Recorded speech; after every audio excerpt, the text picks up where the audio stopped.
أعوذ بالله من الشيطان الرجيم. بسم الله الرحمن الرحيم. الحمد لله رب العالمين.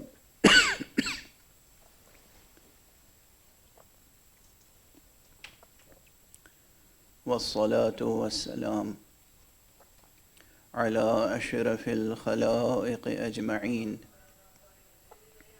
سيدنا وسيد الأولين والآخرين،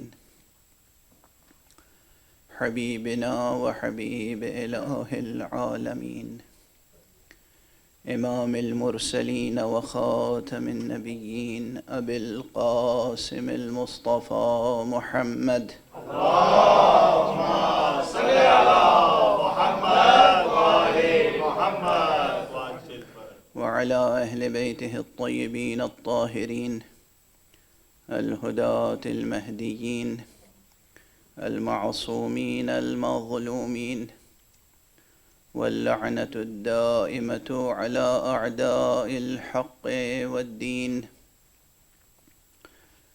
أما بعد، فقد قال الله تعالى عز اسمه في محكم كتابه ومتقن خطابه. بسم الله الرحمن الرحيم.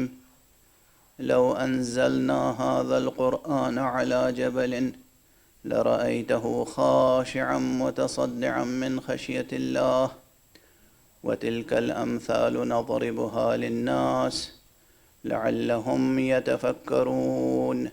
صدق الله العلي العظيم. اللهم صل على محمد وآل محمد.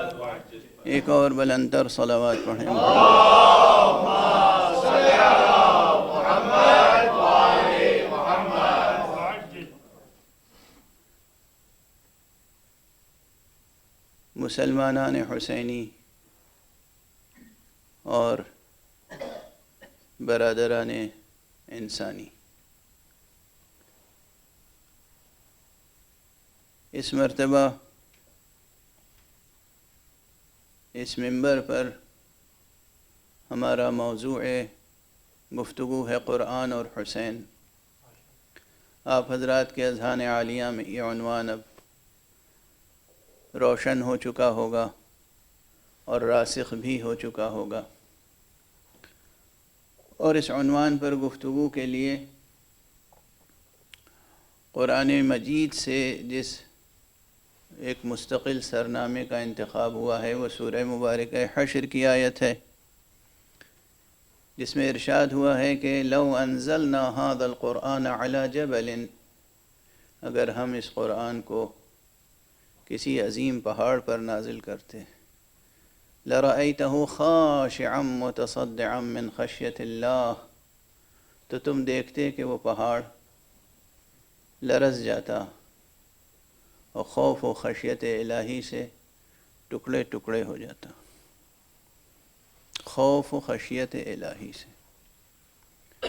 وَتِلْكَ الْأَمْثَالُ نَضْرِبُهَا لِلنَّاسِ لَعَلَّهُمْ يَتَفَكَّرُونَ، اور یہ مثالیں ہم لوگوں کے لیے اس لیے پیش کرتے ہیں تاکہ وہ فکر کریں. اب ایک فکری مسئلہ آپ کے سامنے یہی ہے کہ دیکھیے، خود جو ہم اور آپ گفتگو کرتے ہیں، یہ جو ہمیں حروف و اصوات کی دولت نصیب ہے، یہ زبان، یہ لینگویج، ہم بولتے ہیں اور آپ سمجھ جاتے ہیں. یہ کیا کرشمہ ہے؟ یہ کوئی معمولی کرشمہ ہے؟ ہمارے ذہن میں کوئی بات ہے، ہمارے دل میں کوئی بات ہے، اور ہم نے یہاں ہونٹ ہلایا، کوئی آواز پیدا ہوئی اور آپ سمجھ گئے کہ دل میں کیا ہے. اور ہمارے آپ یہ موج ہوا کی لرزشوں کے ساتھ، یہ ویو لینس کے ساتھ کیا چیز پہنچی آپ تک؟ فکر پہنچی، وہ بات پہنچی جو دل میں ہے پوشیدہ، وہ جذبہ پہنچا، وہ احساس پہنچا، وہ ادراک پہنچا، وہ شعور پہنچا، وہ نظریہ، وہ آرگومنٹ، وہ استدلال، وہ حقائق جو ہمارے دل میں ہیں، وہ ماہیت جو ہمارے ذہن میں ہے، وہ ان الفاظ کے ذریعے آپ تک منتقل ہو گئی۔ خود یہ ایک ایسا مظہر ہے، ایک ایسا فینومینن ہے کہ اس پر حیرت ہوتی ہے، لیکن چونکہ ہم عادی ہیں، یہ چیز ہمیں حاصل ہے، اس لیے ہم اسے معجزہ نہیں سمجھتے۔ چونکہ ہم عادی ہیں اس لیے ہم معجزہ نہیں سمجھتے۔ اگر عادی نہ ہوتے اور پھر ایسا اچانک ہمارے سامنے ہوتا تو وہی چیز معجزہ کہلاتی۔ غور فرما رہے ہیں آپ؟ عموماً پتھر سے اس طرح کی گفتگو نہیں ہوتی۔ عموماً ایک پتھر دوسرے پتھر سے ٹکراتا ہے تو بھی کچھ آواز تو پیدا ہوتی ہے، لیکن وہ آواز ہم نہیں سمجھ پاتے۔ ہم یہ کیسے کہہ سکتے ہیں کہ وہ پتھر دونوں ایک دوسرے کی آواز نہیں سمجھ پاتے؟ کوئی دلیل ہے ہمارے پاس؟ پتھر نہیں، حیوانوں پہ آ جائیے، پرندے چہچہاتے ہیں، ایک پرندہ دوسرے پرندے کی آواز سمجھتا ہے یا نہیں سمجھتا ہے؟ ہم نہیں سمجھ پاتے۔ البتہ اگر اس میں بھی جو لوگ ظاہر سائنس کے میدان میں اور حیوانیات میں اور ان چیزوں میں کام کر رہے ہیں وہ جانتے ہیں، وہ آواز سمجھ جاتے ہیں، وہ بات سمجھتے ہیں، پرندوں کی بھی درندوں کی بھی۔ اور ہمارے آپ تو ایک بڑا مسئلہ خود یہ جوہر سخن کا ہے۔ سخن یہ بات خود ایک معجزہ الہی ہے۔ بس اشارہ کر کے آگے بڑھ رہا ہوں، ورنہ خود اسی موضوع پہ اگر گفتگو ہوتی رہے تو کیا کیا تھیوریاں پیش کی گئی ہیں، کیا کیا نظریے پیش کیے گئے ہیں زبان کی تخلیق کے بارے میں، اور نظریہ وضع میں، علم الوضع میں، وہ ایک الگ بحث ہے۔ لیکن حوالے کے طور پہ عرض کر رہا ہوں تاکہ ذہن قریب آ جائے۔ تو اصلاً خود یہ بات ہے تو معجزہ کہ میرے ذہن میں، میرے دل میں جو میرے احساسات ہیں، جو میرے ادراکات ہیں، جو میرے مدرکات ہیں، جو میرے شعور میں بات ہے، حتیٰ کہ جو میرے تحت الشعور میں بات ہے، جو میرے لا شعور میں بات ہے،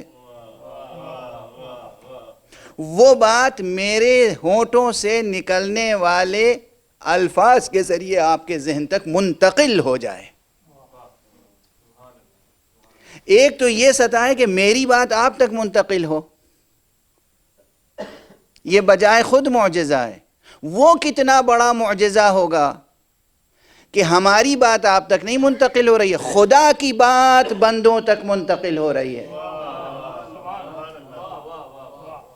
قرآن ان الفاظ کا مجموعہ ہے جن الفاظ کے ذریعے سے خدا کی بات مخلوقات تک منتقل ہو رہی ہے۔ دیکھیے یہ شعور زبان اور ذوق سخن بہت بڑی نعمت اور دولت ہے،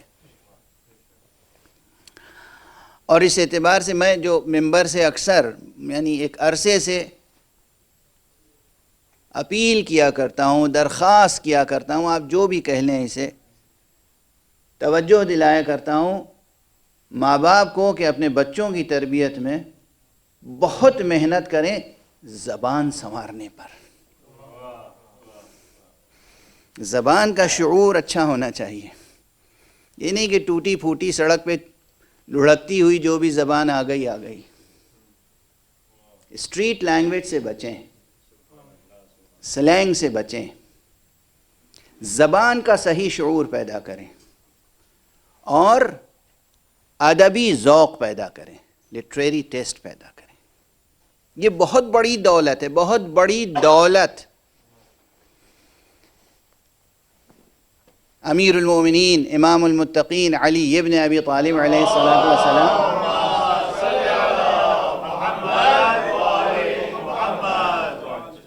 نے ارشاد فرمایا ہے کہ المرء مخبوء تحت لسانه، المرء یعنی انسان، الانسان الرجل، المرء، وہ اپنی زبان کے نیچے پوشیدہ ہے۔ اب آپ سمجھ رہے ہیں یہ چھوٹے سے فقرے میں کیا بات کہی مولا نے؟ کل میں نے کہا تھا اپنا چہرہ آئینے میں دیکھتے ہیں، اہل ذوق انسان کا چہرہ اس کے سخن میں دیکھتے ہیں۔ کوئی کہیں بیٹھا ہوا فون سے بات کر رہا ہے، میں سمجھ جاتا ہوں اس کی پوری شخصیت آواز سن کے، لہجہ سن کے، ٹون سن کے میں بالکل تجزیہ کر لیتا ہوں کہ یہ شخص ہے کتنا گہرا ہے، کتنے پانی میں ہے، کتنا بلند ہے، کتنی اونچائی ہے اس کی فکر میں، کیا جذبات ہیں، رحم دل ہے کہ سخت دل ہے، امین ہے کہ خائن ہے، اعتماد کے قابل ہے یا اعتماد کے قابل نہیں ہے۔ ایک بار فون کر لیجئے ہمیں، ہم آپ کی پوری شخصیت بتا دیں گے انشاءاللہ۔ صلوات پڑھ دیجئے محمد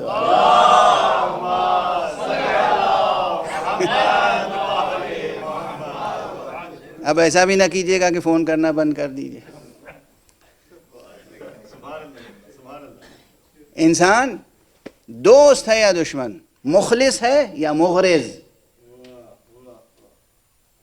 اس کا ذہن اور دل شفاف آئینے کی طرح ہے یا اس میں کدورت ہے، دھندلا آئینہ ہے، گرد و غبار سے اٹا ہوا ہے ذہن۔ اذن صفائے خاطر رکھتا ہے یا غبار خاطر؟ آواز، ٹھیک ہے نا، آواز۔ تو کوئی خط لکھ دے اس کی ہینڈ رائٹنگ سے، اب آج کل تو بہت سے لوگ بچ جاتے ہیں، شخصیت چھپا لیتے ہیں، کیونکہ جو کچھ ہے ٹائپ رائٹر پہ لکھا بھیج دیا، ای میل میں لکھا بھیج دیا، کمپیوٹر۔ اگر اپنے ہاتھ سے لکھ دیں آپ تحریر تو آپ کی ہینڈ رائٹنگ آپ کی اندر کی شخصیت بتا دیتی ہے کہ جناب کی صلاحیتیں کیا ہیں، استعداد کیا ہیں، شخصیت کیا ہے۔ دیکھیے نا، یہ سخن کے سب رخ ہیں، لہجہ، آواز، تحریر، پھر الفاظ کا انتخاب۔ اب یہ جو کچھ میں عرض کر رہا ہوں، جو لوگ زبان اور فلسفہ زبان اور ادب و آداب و شعر و نظم و نثر و خطابت، اصناف سخن سے بحث نہیں کرتے، ان کے لیے نامانوس بحث ہوگی، مشکل بحث ہوگی، لیکن فوری طور پر آپ کا ذہن اس بات کو قبول ضرور کر رہا ہوگا۔ تو ذوق ادبی، شعور زبان، اسے بالیدہ کریں، اور بچوں کو جو آپ کے آغوش میں پروان چڑھنے والی نسلیں ہیں، انہیں شعور زبان، لطف سے، محبت سے شعور زبان کو پروان چڑھائیں۔ جتنا شعور زبان اور ذوق ادب پروان چڑھے گا، ایک تو جنرل یعنی عمومی ذوق شعور زبان و ذوق ادب ہے، اور پھر دوسرا مرحلہ ہے عربی زبان کا ذوق۔ جنہیں عربی زبان کا ذوق ہو کامل، ان کے لیے یہ مرحلہ آتا ہے کہ سمجھ سکیں کہ قرآن کتنا بڑا معجزہ ہے۔ یوں میں اردو زبان میں لاکھ بحث کرتا رہا ہوں، آپ اعتقادی طور پہ قبول کر لیں گے کہ ہاں یہ فرما رہے ہیں تو ٹھیک ہی ہوگا، قرآن معجزہ ہے، حضور نے کہا قرآن معجزہ ہے، یہ تو ہمارے ایمان کا جز ہے۔ 12 اماموں نے کہا قرآن معجزہ ہے، 11 اماموں کی ماں صدف گوہر عصمت، معدن جوہر امامت، فاطمہ زہرا سلام اللہ علیہا نے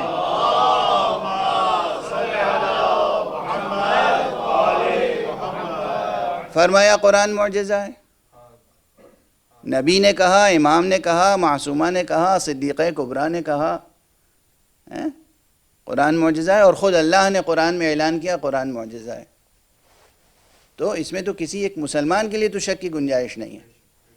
لیکن میں آپ کو بتاؤں، جو لوگ ایمان و اعتقاد نہیں رکھتے تھے، انہوں نے بھی اسے معجزہ تسلیم کیا۔ اب ذرا ادبی حوالے سے دو ایک باتیں ذہن میں آ رہی ہیں تو عرض کر دوں۔ ایک صلوات پڑھ دیجئے محمد و آل محمد۔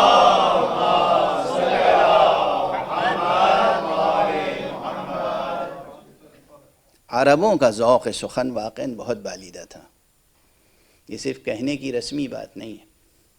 پوری دنیا میں اس گلوب پر کوئی ملت، کوئی قوم اصیل عربوں کے شعور زبان اور ذوق سخن تک نہیں پہنچ سکتی آسانی سے،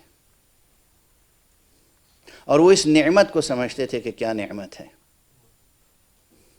شیطان نے گمراہ کر دیا تھا، بت پرست ضرور ہو گئے تھے، لیکن اس کے باوجود ان کے ہاں ذوق سخن بہت بالیدہ تھا۔ چنانچہ آپ کو کچھ واقعات عرض کروں کہ سخن کی قدردانی کیسے کرتے تھے وہ۔ بازار عکاظ میں سالانہ اجتماع ہوتا تھا، میلہ لگتا تھا، ہر قبیلے کا بڑے سے بڑا شاعر وہاں آتا تھا اور اپنے قصیدے پڑھتا تھا، اور بڑے بڑے نقادان سخن وہاں آتے تھے۔ تو ایک سے زائد واقعات میں ہے نابغہ جیسا شاعر، جس کا نام ہی نابغہ تھا، جسے آپ کہیے نام بھی نابغہ تھا، تخلص بھی نابغہ تھا، اور تھا بھی نابغہ علوم ادب میں۔ ایک شاعر نے قصیدہ پڑھا، اور جیسے ہی اس کا قصیدہ تمام ہوا وہ کھڑا ہوا پورے قد سے، اور اس کے بعد پیشانی زمین پہ رکھ دی، سجدہ کیا۔ سب حیرت سے دیکھ رہے ہیں یہ کیا ہے۔ کہا تم نہیں جانتے یہ کتنا عظیم قصیدہ اس نے تخلیق کیا ہے، اس کی داد میں لفظوں سے نہیں دے سکتا، سجدہ کر کے دے رہا ہوں۔ یہ ہے شعور، یہ شعور کس کا؟ عربوں کا۔ عربی کا ایک بہت مشہور یہ ذوق، یہ انداز داد دینے کا اور سخن کی قدردانی کا قبل اسلام بھی تھا، بعد اسلام بھی رہا۔ اسلام، ظہور اسلام کے بعد، یعنی اسلام کی روشنی پھیل چکی ہے، اس کے باوجود ابو تمام بہت بڑا شاعر ہے۔ ابو تمام نے اپنا ایک قصیدہ چھوٹا سا پڑھا کہ ایک فقیہ اور نقاد سخن کے سامنے۔ فقیہ تھا بہرحال، لیکن نقاد سخن تھا، قدردان تھا شعر و ادب کا۔ پڑھتے پڑھتے ابو تمام جب ایک خاص منزل پہ پہنچا تو یہ شخص بیٹھا ہوا تھا، ابو تمام بھی بیٹھا ہوا ہے، وہ بھی بیٹھا ہوا ہے، یہ کھڑا ہو گیا، قیام کی حالت۔ آپ نماز میں قیام کرتے ہیں نا، یہ قیام عبودیت کہلاتا ہے، یہ قیام بندگی کہلاتا ہے۔ وہ قیام الگ ہے جو خیرہ سری بن جائے، وہ قیام الگ ہے جو سرکشی کی علامت بن جائے۔ یہ قیام حق سبحانہ و تعالیٰ کے سامنے بندگی کا قیام ہے نا، خضوع، خشوع، بندگی کا قیام۔ وہ فقیہ اس وقت کھڑا ہو گیا۔ ابو تمام نے گھبرا کے دیکھا، کہا تم پڑھتے رہو، میں اس کے علاوہ کوئی داد نہیں دے سکتا، اب تم پورا کلام پڑھو، میں کھڑے ہو کر سنوں گا، میں قیام کی حالت میں تمہارا کلام سنوں گا۔ یہ سب تاریخ ادب عربی میں موجود ہے۔ قیام دیکھا آپ نے، وہ بھی ایک فقیہ اور نقاد کا۔ اب بس ایک اور مثال دے دوں کہ فرزدق کتنا بڑا شاعر ہے عربی کا۔ فرزدق غیر معمولی شاعر ہے، بہت بڑا شاعر ہے، اور دور اسلامی کا شاعر ہے۔ اور میں تو کہتا ہوں کہ حضرت امام زین العابدین علیہ الصلاۃ والسلام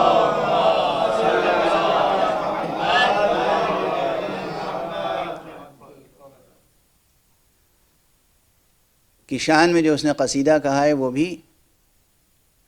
حرم الہی میں، تو میں کہوں گا اس قصیدے کے طفیل میں لوگ ہوں گے دوسری جگہوں کے ملک الشعراء۔ کوئی شاہجہاں کے دربار کا ملک الشعراء ہوگا، کوئی دلی کے دربار کا ملک الشعراء ہوگا، کوئی ایران کے دربار کا ملک الشعراء ہوگا، کوئی انگلینڈ کا ملک الشعراء ہوگا، کوئی عربستان کا ملک الشعراء ہوگا۔ میرے لیے تو فرزدق حرم الہی کا ملک الشعراء ہے، اپنے اس قصیدے کے طفیل میں جو اس نے سید الساجدین زین العابدین امام علی ابن الحسین کی شان میں کہا ہے۔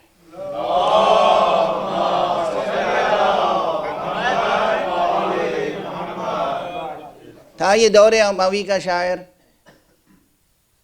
اور اس نے اور بہت سے بادشاہوں کی بھی مدح کی ہے، لیکن وہ مدحیں الگ ہیں. وہ مدحیں الگ ہوتی ہیں جو دربار داری کے لیے اور سیاست مداری کے لیے اور پیسوں کے لیے کی جاتی ہے. یہ شاعری الگ ہوتی ہے جس میں ایک سرفروشی ہوتی ہے اور جس میں نقد دنیا نہیں نقد آخرت کماتا ہے شاعر، جہاں جنت کمائی جاتی ہے. تو وہ میمیہ قصیدہ جس کا قافیہ میم ہے، حرف میم، اس کی وجہ سے پورے عربی ادب میں ایک خاص امتیاز رکھتا ہے. فرزدق شاعر تھا، زبان عربی اس کی مٹھی میں تھی. بہت سے نقادان سخن کہتے ہیں کہ اصلاً عربی زبان کے الفاظ کا بہت بڑا ذخیرہ ضائع ہو جاتا اگر ہمارے پاس فرزدق کا کلام نہ ہوتا. اچھا، جو شعراء اس پائے کے ہوں کہ وہ خود ایک علم کی حیثیت رکھتے ہوں، وہ دوسرے شعراء کو کہاں خاطر میں لاتے ہیں، کسی کو داد کہاں دیتے ہیں؟ یہ فرزدق. اس کے سامنے ایک مرتبہ قصیدہ پڑھا جا رہا تھا ابو عقیل لبید ابن ربیعہ کا، معلقہ، وہی معلقہ جو خانہ کعبہ پہ کہا جاتا ہے کہ آویزاں کیا گیا تھا خانہ کعبہ کی دیواروں پر. اس میں جو راویہ تھا، یعنی جو شعر پڑھنے والا تھا، وہ اس شعر پہ پہنچا کہ وَجَلَ السُّيُولُ عَنِ الطُّلُولِ كَأَنَّهَا زُبُرٌ تُجِدُّ مُتُونَهَا أَقْلَامُهَا. فرزدق اٹھا، کھڑا ہوا اور سجدے میں گیا. فرزدق. لوگوں نے کہا کہ یہ کیا؟ کہا تم قرآن کے سجدوں سے واقف ہو، میں شاعری کے سجدوں سے واقف ہوں. دیکھیے میں بتا رہا ہوں کہ ذوق شاعری، ذوق سخن، ذوق سخن. جو قوم سخن کی اتنی قدرداں ہو، پوری کی پوری قوم بلا استثناء قرآن مجید کے سامنے اپنے پورے وجود کے ساتھ سجدہ ریز ہو کر اس کے اعجاز کا کلمہ پڑھ رہی تھی، کل بھی پڑھ رہی ہے، آج بھی اور قیامت تک پڑھتی رہے گی.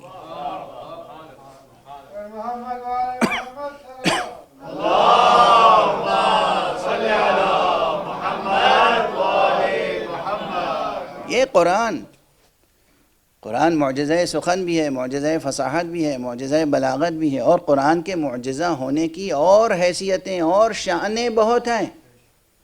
یہ ایک الگ بحث ہے. بہت سے علماء صرف یہ بحث کرتے ہیں کہ قرآن مجید معجزہ فصاحت و بلاغت ہے. وہ اصرار کرتے ہیں کہ راز قرآن کے اعجاز کا راز اس کی فصاحت و بلاغت میں پوشیدہ ہے. لیکن یہ فقیر عرض کرتا ہے کہ صرف فصاحت و بلاغت میں پوشیدہ نہیں ہے قرآن مجید کے اعجاز کا راز. وہ مضمون جو ان الفاظ میں ہے، وہ معانی جو ان الفاظ میں ہیں، وہ مقاصد جو مقاصد قرآن ہیں، وہ اہداف جو اہداف قرآنیہ ہیں، یہ سب، اور اس میں تہ در تہ جو علوم ہیں، جو معارف ہیں، جو مطالب ہیں، جو معانی ہیں، جو جہان سخن اس میں پوشیدہ ہے.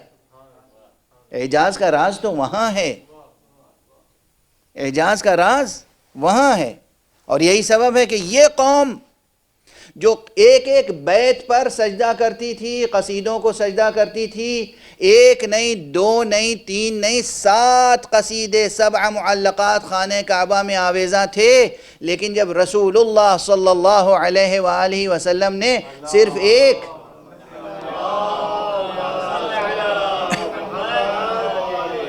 بلندر صلوات بھیجے محمد،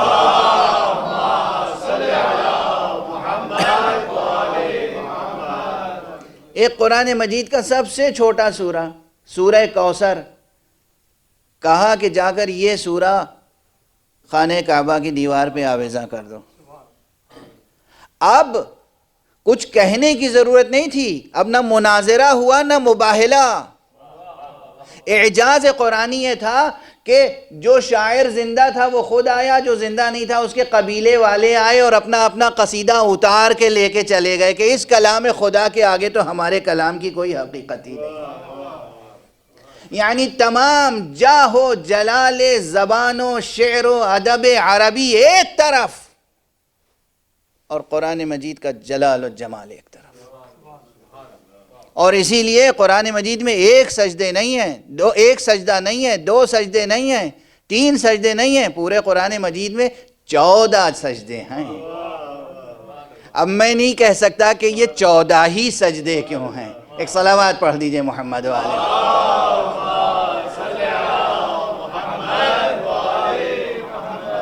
بعض روایتوں کی بنا پہ 15 سجدے ہیں اور بعض روایتوں کی بنا پہ 14 سجدے ہیں. 4 ان میں سے واجب سجدے ہیں اور 10 یا 11 مستحب سجدے ہیں، لیکن 14 سجدے ہیں. غور فرمائیں آپ، قرآن مجید پر عربی زبان کے لوگ اعتراض نہیں کر سکتے، چاہے جائے کہ وہ لوگ پیدا ہو جائیں کہ جنہوں نے عربی تو کیا، جو ایک سطر، میں تو چیلنج کرتا ہوں، آج کل جو ہنگامہ برپا ہے نا ہندوستان میں، بھارت میں جو آج کل ہنگامہ برپا ہے قرآن مجید کے تعلق سے، یہ وہ لوگ برپا کیے ہوئے ہیں جو خود سے اگر قلم دے دیجئے تو قلم پکڑنے کی تمیز نہیں ہے، اور ہندی اور اردو دونوں کا چیلنج کر رہا ہوں. اگر کوئی دوسرا استاد ڈکٹیٹ نہ کرے تو شاید ایک سطر نہ صحیح ہندی لکھ سکتے ہیں نہ صحیح اردو لکھ سکتے ہیں. اعتراض کر رہے ہیں قرآن مجید پر. ایسے ہی لوگوں کو بدگوہر کہا جاتا ہے. ایک صلوات پڑھ دیجئے محمد.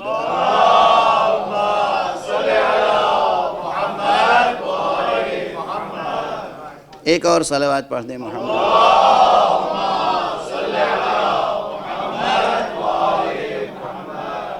یہ قرآن وہ ہے جس کے متعلق خود قرآن مجید نے کہا، ایک سے زائد مقامات پر تحدی کی جو آیتیں ہیں، تحدی کی آیتیں یعنی چیلنج کی،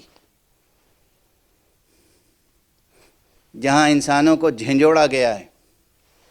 3 قسم کی آیتیں ہیں.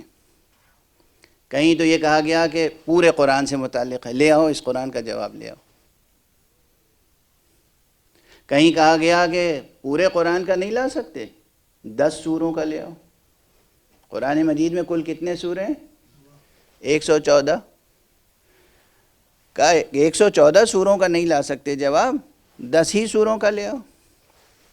پھر کہا گیا 10 سوروں کا نہیں لا سکتے، ایک ہی سورے کا لے آؤ. اور مانے، اور وہ بھی اس طرح نہیں کہ تم لے آؤ اور کسی بڑے پڑھے لکھے سے اور کسی بڑے شاعر سے بڑے. کہا جن و انس سب مل کر اس کا جواب لانا چاہیں تب بھی نہیں لا سکتے. اور میں وَمَا كَانَ هَذَا الْقُرْآنُ أَن يُفْتَرَى مِن دُونِ اللَّهِ وَمَا كَانَ هَذَا الْقُرْآنُ أَن يُفْتَرَى مِن دُونِ اللَّهِ وَلَكِنْ تصديق الذي بين يديه وتفصيل الكتاب لا ريب فيه من رب العالمين. ارے ممکن نہیں ہے کہ یہ قرآن خدا کے علاوہ کوئی اور لا سکے، پیش کر سکے. کلام حق ہے، کلام خدا ہے. وما كان هذا القرآن ان يفترى من دون اللہ، اللہ کے علاوہ کوئی اور ایسا قرآن گڑھ کے لے آئے؟ ممکن نہیں ہے، ممکن نہیں ہے. بلکہ یہ قرآن وہ ہے کہ جو کچھ اس کے درمیان ہے وہ خود اس کی تصدیق کرتا ہے.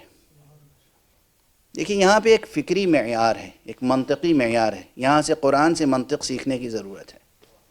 کسی بھی کلام کے صحیح اور غلط ہونے کا ایک معیار یہ ہے کہ اس کلام کے اندر خود تناقض نہ ہو، وہ کلام خود اپنے آپ کو نہ جھٹلا دے. اور ہمارے آپ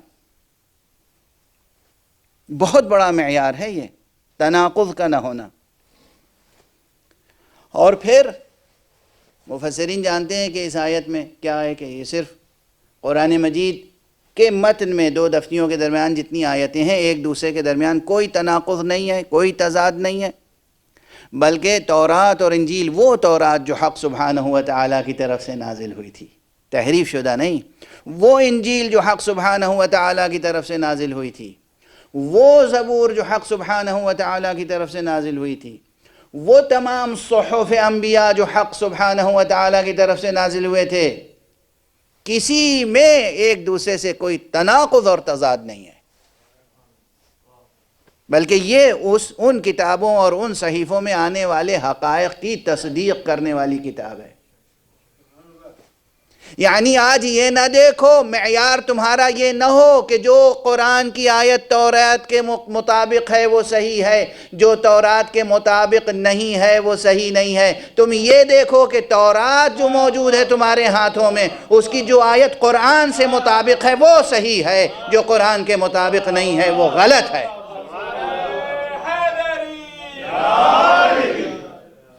یہ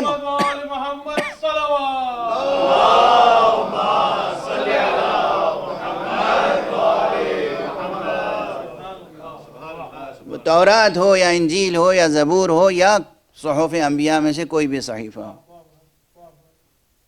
کوئی بھی صحیفہ ہو، جن صحیفوں کو ہم جانتے ہیں وہ، یا جن صحیفوں کو ہم بطور صحیفہ نہیں جانتے وہ، قرآن مجید کے مطابق ہوگا تو وہ صحیح ہوگا، اور قرآن مجید سے مختلف ہوگا تو پھر وہ منزل من اللہ نہیں ہوگا، وہ اللہ کی طرف سے نہیں ہوگا۔ اب یہ اجمالی بحث میں نے عرض کی ہے، ظاہر ہے کہ اسی ضمن میں اگر 10 مجلسیں ہوں، 20 مجلسیں ہوں، کیا 1 سال تک یہی عنوان رہے کہ قرآن معیار بنا کر، اور یہ آپ حضرات کا، یہ اسکالرز کا، اسٹوڈنٹس کا، ارباب ذوق کا، اہل ایمان کا یہ ہوم ورک ہے۔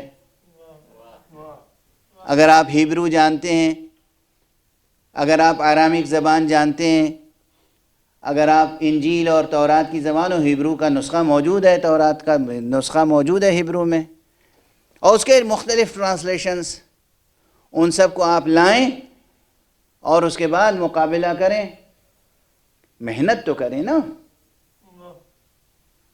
سیاست نہ کریں، محنت کریں، سیاست نہ کریں، محنت کریں، علمی محنت،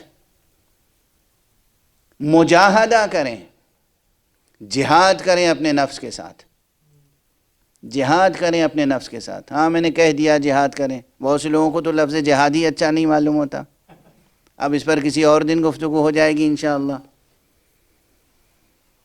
تو قرآن مجید عظیم معجزہ ہے، اور اس کے معجزہ ہونے کی ایک شان یہ ہے، دیکھیے نا، یہیں سے بات فصاحت و بلاغت سے آگے بڑھ گئی نا۔ قرآن مجید نے کہا وَمَا كَانَ هَذَا الْقُرْآنُ أَن يُفْتَرَى مِن دُونِ اللَّهِ، یہ قرآن خدا کے علاوہ کسی اور کا بنایا ہوا ہو ہی نہیں سکتا۔ اس کے بعد فوراً کیا کہا؟ وَلَكِن تَصْدِيقَ الَّذِي بَيْنَ يَدَيْهِ، یہ تصدیق ہے ان تمام چیزوں کی جو اس کے سامنے ہیں، اس کے سامنے یا اس کے درمیان، جو کچھ خود اس میں ہیں اور جو اس سے پہلے آ چکے ہیں، تورات، انجیل، زبور، صحف انبیاء، ان سب کی تصدیق کرنے والا ہے یہ قرآن۔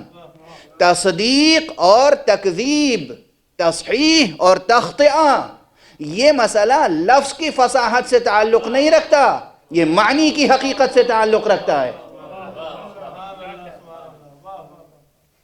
یہ لفظ کی فصاحت سے تعلق نہیں رکھتا، یہ معنی کی حقیقت سے تعلق رکھتا ہے، معنی کی منطقیت سے تعلق رکھتا ہے، معنی کی حکمت سے تعلق رکھتا ہے۔ تو اس کے معنی ہے کہ ایک شان معجزہ ہونے کی یہ ہے، معجزہ ہونے، قرآن کے معجزہ ہونے کی یہ شان ہے کہ اس قرآن کے سامنے لے آؤ تورات کو، تو تورات کی آیتیں خود 2 حصوں میں بٹ کے کہیں گی ہم اللہ کی طرف سے آئے ہیں اور ہمیں لوگوں نے بنایا ہے۔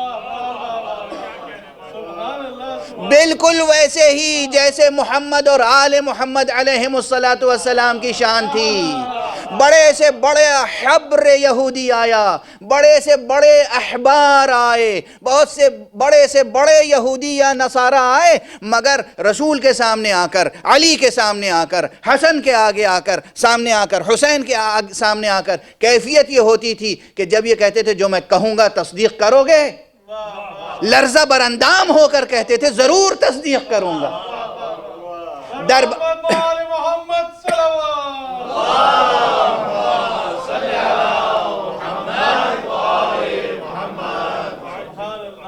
دربار مأمون میں امام علی ابن موسیٰ الرضا علیہ السلام موجود ہے۔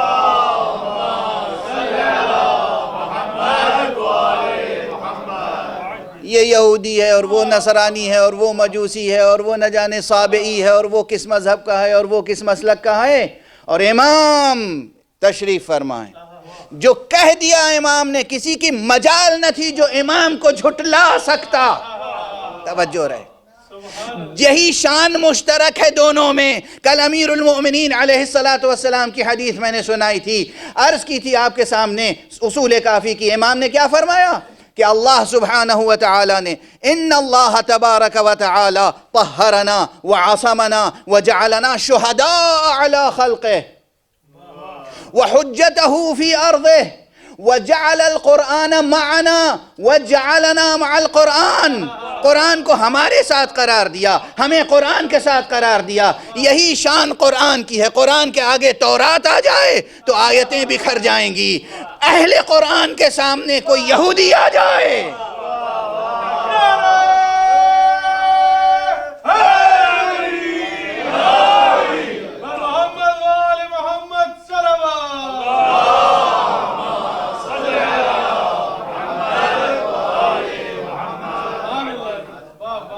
آ جائے کوئی. کل بھی یہی شان تھی، آج بھی یہی شان ہے. اخباروں میں، سیاسی اخباروں میں قرآن اور اہل قرآن کے خلاف مضامین لکھتے رہنا الگ بات ہے، اور میدان میں مقابل میں محاذات میں قرآن اور اہل قرآن کے آ کر مقابلہ کرنا کچھ اور بات ہے. نہ اس مقابلے میں کوئی ٹھہرا تھا جو واقعاً میدان مباہلہ میں ہوا تھا، نہ آج کوئی ٹھہرا ہے، نہ قیامت تک کوئی ٹھہر سکتا ہے.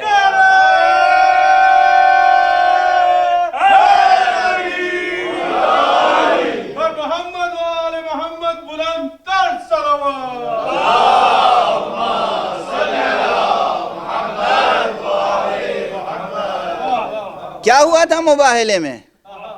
کیا ہوا تھا مباہلے میں؟ قرآن مجید کی آیت آج بھی موجود ہے.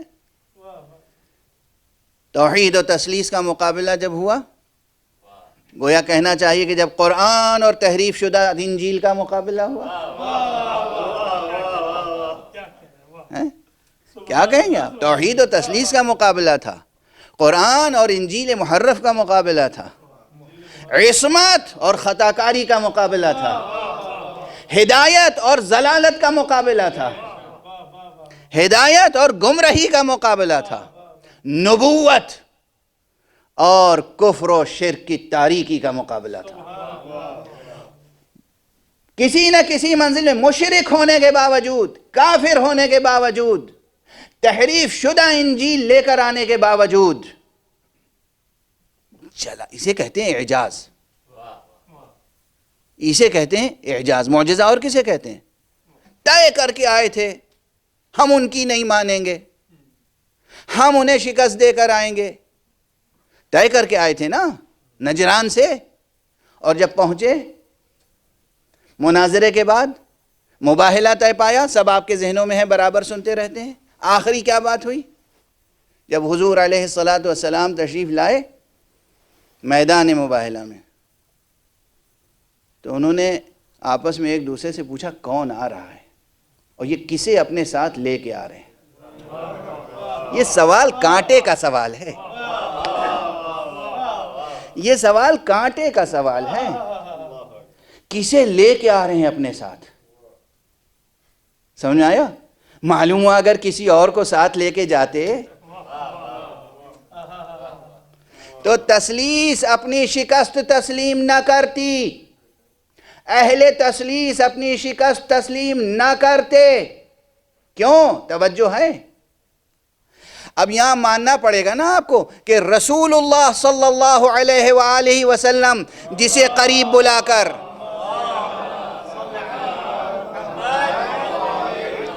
اور خصوصی اپنی چادر سے حصار میں لے کر اور لوگوں کے درمیان اعلان نہیں کر رہے ہیں، مباہلے میں بعد میں جائیں گے، گھر کے اندر ہیں، مباہلے کی تیاری ہو رہی ہے، گھر میں ہیں اپنے، مباہلے کی تیاری ہو رہی ہے. علی تم آ جاؤ، فاطمہ تم آ جاؤ، میرے بچے حسن تم آ جاؤ، بیٹا حسین تم آ جاؤ. چادر کا حصار کیا، اور خطاب کس سے ہے؟ انسانوں سے نہیں. اللہم ہؤلاء اہل بیتی پروردگار یہ ہے میرے اہل بیت. کیا شان مصطفیٰ ہے، کیا شان اہل بیت مصطفیٰ ہے.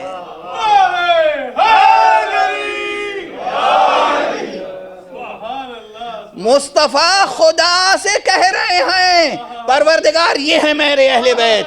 پروردگار تو نے مجھے نبی بنا کے بھیجا تھا، رسول بنا کے بھیجا تھا، خلق عظیم پہ فائز کیا تھا، معصوم بنا کے بھیجا تھا. پروردگار تو نے تبلیغ کے لیے بھیجا تھا. پروردگار تو نے تعلیم کے لیے بھیجا تھا. پروردگار تو نے انسانوں کی تربیت کے لیے بھیجا تھا.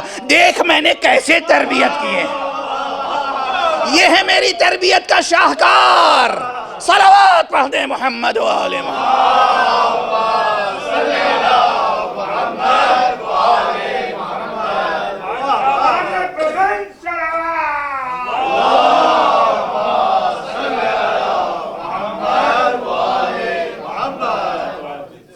یہ ہے میری تربیت کا شاہکار. یعنی گویا کہہ رہے پروردگار تو نے مجھے ایک قرآن دیا تھا لفظوں میں، دیکھ میرے مالک میں نے قرآن تیار کر دیے ہیں. بولتے ہوئے قرآن، سانس لیتے ہوئے قرآن، چلتے ہوئے قرآن، تلوار چلاتے ہوئے قرآن، خطبہ دیتے ہوئے قرآن، قلم سے تحریر کرتے ہوئے قرآن. نعرہ تکبیر، اللہ اکبر، نعرہ رسالت، یا رسول اللہ، نعرہ حیدری، بر محمد و آل محمد بلند تر صلوات.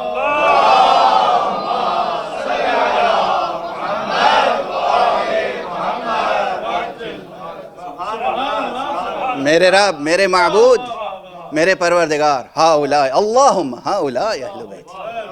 اے پروردگار یہ ہیں میرے اہل بیت. پروردگار توحید و تثلیث کا مقابلہ ہے، میں دیکھ اہل توحید کو لے کے جا رہا ہوں. یعنی اس مرحلے میں حضور کسی ایسے شخص کو لے کے نہیں جا سکتے تھے جس کی زندگی کی ایک سانس بھی عالم شرک میں بسر ہوئی ہو. اب علی کے لیے کوئی یہ نہ کہے کب اسلام لائے. صلوات پڑھ دیں محمد و آل محمد.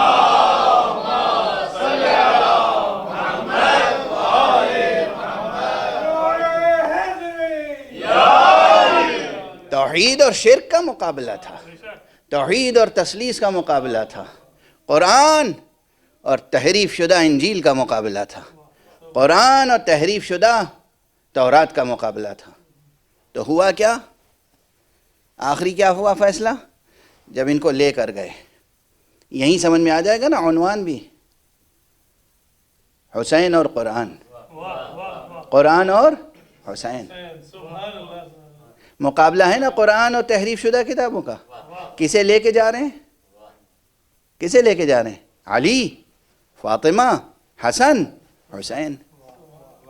اور عجب شان ہے جو بعض کتابوں میں بعض روایتیں لکھی ہیں، وہ بڑی معتبر روایتیں. بعض روایتوں میں ہے کہ حسین کو گود میں لیے ہوئے تھے اور حسن کو کی انگلی پکڑے ہوئے تھے، اور پشت پہ زہرا تھیں، اور ان کی پشت پر امیر المومنین تھے. یہ بعض روایتوں میں. یہ تفسیر مجھ سے پہلے بھی لوگ عرض کر چکے ہوں گے، شاید پہلی بار میں نہیں عرض کر رہا ہوں، لیکن توجہ دلانے کی بات ہے، توجہ رکھنے کی بات ہے. اور یہ حسین منظر نگاہوں میں بسائے رکھنے کی بات ہے. نظروں میں بسا رہے یہ منظر، ذہن کے آئینے میں تجلی بار رہے یہ منظر. دل کے ایوان میں اگر کوئی مرقع آویزاں ہو تو بس یہ مرقع. غور فرمایا آپ نے کیا مرقع ہے؟ آگے حسین ہیں. سب سے آگے کون ہے جب پوچھا جائے گا تو کیا جواب ملے گا؟ تنزیل قرآن میں سب سے آگے محمد ہیں، لیکن قرآن کے دفاع کی جہاں منزل ہے سب سے آگے حسین ہیں. محمد کے رہتے ہوئے حسین آگے آگے ہیں. صلوات پڑھ دیں محمد و آل محمد.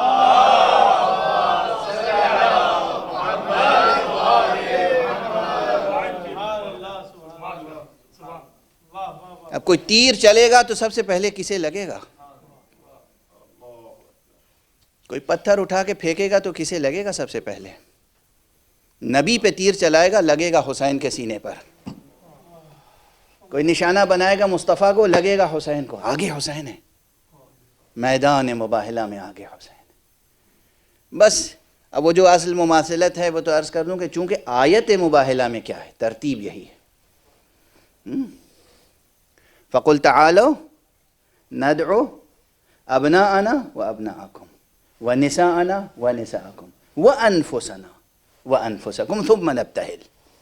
سب سے پہلے بیٹوں کا تذکرہ ہے، اس کے بعد خواتین کا تذکرہ ہے، اس کے بعد نفس کا تذکرہ ہے. جس ترتیب سے اللہ نے آیت نازل کی اسی ترتیب سے مصطفیٰ میدان مباہلہ میں اتر رہے ہیں. ابنانا آگے آگے فرزند ہیں، حسن و حسین. اس کے بعد پشت پر بی بی زہرا ہیں. لوگ کہتے ہیں جناب ابراہیم کے لیے قرآن مجید نے کہا ہے کہ ابراہیم تو تنہا ایک امت تھے. یہاں نساءنا جمع کا صیغہ ہے، مگر لے گئے ہیں تنہا فاطمہ زہرا کو. اس کے معنی یہ ہے کہ فاطمہ زہرا بھی تنہا ایک امت ہے، تنہا ایک امت. اور اس کے بعد انفسنا کا تذکرہ ہے تو بعد میں پشت پر علی. عجب ترتیب سے. اب نفس رسول دیکھنا ہو تو روح رسول نہ دیکھو، دیکھو جلوں میں کون آ رہا ہے، علی نفس رسول. دیکھا کیسا مرقع سجایا ہے، کیسا مرقع سجایا ہے. وہ قرآن کے الفاظ کا اعجاز ہے، یہ مصطفیٰ کے کردار کا اعجاز ہے. بس گفتگو تمام کرتا ہوں. آج ہماری اس ترتیب کے مطابق 5ویں محرم کی مجلس ہے. عموماً 5ویں محرم تک ہم اصحاب کا تذکرہ کرتے ہیں. یوں تو کسی ایک صحابی کے بھی تذکرے کا حق ادا نہیں ہو سکتا، لیکن حسین کے اصحاب میں ہر صحابی اپنی جگہ بے نظیر تھا، مگر بعض اصحاب کی شان کچھ اور تھی. ان اصحاب کا تذکرہ بھی جڑا ہوا ہے. کیوں؟ محرم میں عموماً تذکرہ ہوتا ہے مصائب کا اور اصحاب کا اور اہل بیت کا، لیکن یہ جو موضوع ہے اس سے اس طرح منسجم ہے. قرآن اور حسین کا موضوع ہے نا. حسین کے ساتھ جو اصحاب تھے ان کو امام حسین نے کون سا لقب دیا تھا معلوم ہے؟ جو آپ نے خطبہ ارشاد فرمایا ہے روز عاشورہ، اس میں اپنے اصحاب سے کہا یا امت القرآن، اے امت قرآن. امت قرآن ڈھونڈنا ہو تو کہیں اور نہ جاؤ، کربلا جاؤ، اور وہ بھی کہاں؟ زیر پرچم ابو الفضل العباس، زیر پرچم حسینی تلاش کرو. امت قرآن، امت قرآن، یاد رکھیے گا امت قرآن. اور جس طرح آقا امام حسین کے اصحاب و انصار امت قرآن ہیں، ویسے ہی آپ کے ماتمیوں کو امت قرآن کا مصداق ہونا چاہیے. آپ کو، آپ میں سے ہر فرد کو امت قرآنی کا فرد ہونا چاہیے. فرض ہے آپ پر قرآن سے دفاع، واجب ہے آپ کے اوپر قرآن کا اتباع. قرآن عظیم ترین نعمت ہے اللہ کی جو انسانوں کو دی گئی ہے. اور یہ بات وہی سمجھتے ہیں جن کے پاس فہم و فراست ہو، سچی فہم و فراست، ایسی فہم، ایسی سوجھ بوجھ دین کی کہ عوام الناس نہیں، امام انہیں فقیہ کہہ کے پکار سکے. امام اگر فقیہ کہہ کے پکارے کسی کو تو اس کی دینی مذہبی کیسی فہم و فراست ہوگی. امام حسین نے، اب ظاہر ہے کہ تاریخ کھنگالیں گے آپ تو تاریخ میں تو بہت سی چیزیں ہیں اور اختلاف روایات ہے، لیکن ان تمام اختلاف روایات کو دور کرنے کے بعد جو چیزیں ہمارے بزرگوں نے جس طرح نقل کی ہیں اس میں بڑی معنویت ہے، بڑی معنویت ہے. امام علیہ السلام جب دوسری محرم کو کربلا پہنچ گئے اور اس کے بعد دشمنوں کی آمد شروع ہو گئی، تو امام نے کچھ خطوط کربلا سے لکھے ہیں۔ اس میں سے ایک خط وہ ہے جو امام نے کوفے بھیجا ہے اپنے بچپن کے دوست حضرت حبیب ابن مظاہر کو، لیکن یہ کہہ کر لکھا ہے الی الرجل الفقیہ، مرد فقیہ کی طرف، جو اس مرد فقیہ کے محضر میں بیٹھ کر فقہ اسلامی کا شعور نہیں پیدا کر سکتے، ادھورا شعور لے کے جائیں گے تو فقیہ کی ولایت بھی سمجھ میں نہیں آئے گی۔ فقیہ کی ولایت تو تبھی سمجھ میں آئے گی جب کربلا کی روشنی میں فقہی شعور پروان چڑھے گا۔ اب بس وقت نہیں رہ گیا، 2-3 فقرے عرض کروں گا، میں مکمل شہادت تو نہیں عرض کر سکوں گا، 2-3 فقرے عرض کروں گا، انشاءاللہ آپ حق گریہ ادا کریں گے، آپ پرسہ دیں گے۔ حبیب کا پرسہ کسے دیں گے؟ ظاہر ہے حبیب کا پرسہ حبیب کی زوجہ کو دیں گے، حبیب کا پرسہ حبیب کے بیٹے کو دیں گے، مگر میری بات سنیے، حبیب کا پرسہ زینب کو بھی دیجیے گا۔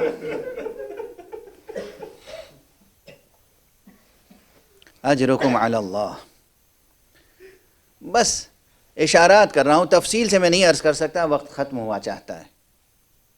امام علیہ السلام کا خط ادھر سے روانہ ہوا، کوئی بہت فاصلہ نہیں تھا،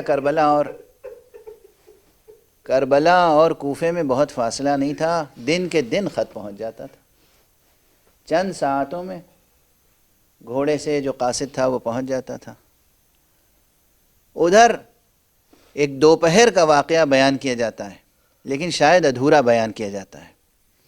ایک دوپہر کی کیفیت یہ تھی کہ حبیب، ان کی زوجہ، ان کا بیٹا قاسم، یہ لوگ دسترخوان پر بیٹھے ہوئے ہیں، دسترخوان پہ نعمتیں چنی ہوئی ہیں، زوجہ کے چہرے پہ پہلے سے تفکر ہے، جیسے زوجہ کو کسی چیز کا انتظار ہو، جیسے زوجہ کو کسی چیز کا انتظار ہو۔ حبیب نے زوجہ کا چہرہ دیکھا اور کہا بسم اللہ، زوجہ نے کہا ہاں بسم اللہ، اور زوجہ کی زبان سے ایک جملہ نکلا، مجھے ایسا لگتا ہے کوئی قاصد آنے والا ہے۔ کہا تمہیں کیسے معلوم کوئی قاصد آنے والا ہے؟ کہاں ان قاصد؟ کس کے خط کی توقع ہے؟ بی بی کہتی ہے مجھے تو حسین ابن علی کے خط کی توقع۔ حسین ابن علی کے خط کی توقع؟ کہاں؟ میں نے رات میں خواب دیکھا تھا، میرے خواب میں بی بی فاطمہ زہرا آئی تھی، میرے خواب میں بی بی فاطمہ زہرا تشریف لائی تھی، اور بی بی نے بس اتنا کہا، اے مومنہ، ارے حبیب سے کہو اپنے محاسن پہ خضاب تو کر لیں۔ اللہ اکبر، اللہ اکبر۔ کہا اس خواب میں بڑے پیغامات ہیں۔ حبیب بھی اب سراپا انتظار، بی بی سراپا انتظار۔ چند لمحے گزرے ہوں گے کہ قاصد نے دستک دی اور کہا میں حسین ابن علی کا قاصد ہوں، کربلا سے آیا ہوں۔